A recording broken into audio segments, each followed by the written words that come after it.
Hello বন্ধুরা, আসসালামু আলাইকুম। কেমন আছেন সবাই? আশা করি ভালো আছেন। তো আজকে আমি এই পাউরুটিটা কেন নিচ্ছে জানেন? পাউরুটি দিয়ে একটা মজার রেসিপি তৈরি হবে, তো দেখতে থাকেন। এই তো চিংড়িটা নিয়ে নিল।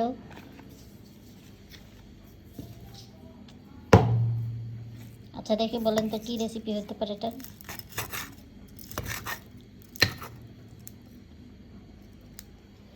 এই যে চিংড়িগুলোকে সুন্দর করে কেটে নিচ্ছে, এটার তো একটা কিছু হবেই। তো কী হবে এটা দেখার জন্য পুরো ভিডিওটা কিন্তু দেখতে হবে। হচ্ছে এটাকে একটু ছেঁচা দিবে, ছেঁচা না মানে একটু হালকা বেটে নিচ্ছে আর কি।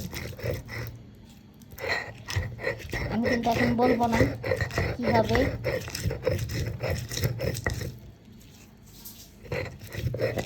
কারণ আমি যদি বলে দিই তাহলে আপনারা পুরো ভিডিওটা দেখবেন না। পুরো ভিডিও দেখে তারপর আপনাদেরকে বলতে হবে যে এটা কী তৈরি হইতেছে।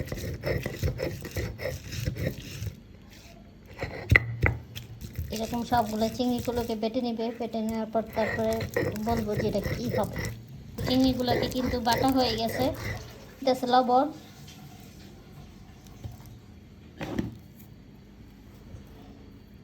তারপরে দিবে পেঁয়াজ বাটা,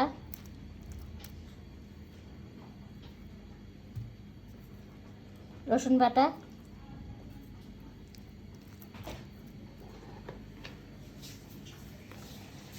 তারপরে ঝালের জন্য হচ্ছে কাঁচামরিচ কিমা দিয়ে দিল। আমি কিন্তু এখনও বলবো না এটা কী হবে। এটা এখন সবগুলো কীরকমভাবে ভালোভাবে মেখে নেবে।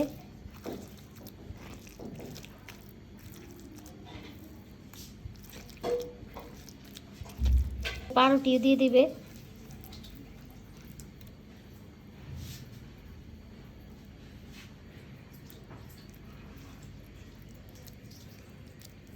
দেখছেন কি সুন্দর পাউরুটি চিজ বল করে ফেলতেছে আমি। পাউরুটি চিংড়ির চিজ বল, তো সবটাকে এরকম নিবে আর এই যে এরকম পাউরুটিতে দিবে। এটাতে কি ডিম দেওয়া লাগবো? কোনো ডিম নাই। এই যে আবারও পাউরুটিতে নিল। সবগুলো এরকমভাবেই করবে। চিংড়ি চিজ বলগুলো হয়ে গেছে, তেলে ভাজার সময় আপনাদের সাথে শেয়ার করব। তো ফ্রাই প্যানে তেল নিয়ে নিয়েছে, এখন হচ্ছে চিজ বলগুলো ভাজবে। চিংড়ি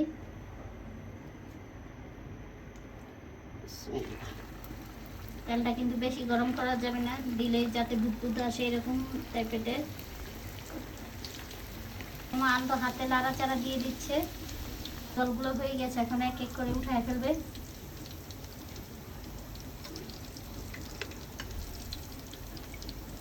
দেখছেন আম্মু যেভাবে ভাজছে, আপনারাও কিন্তু চাইলে ঠিক এভাবে ভাজতে পারেন।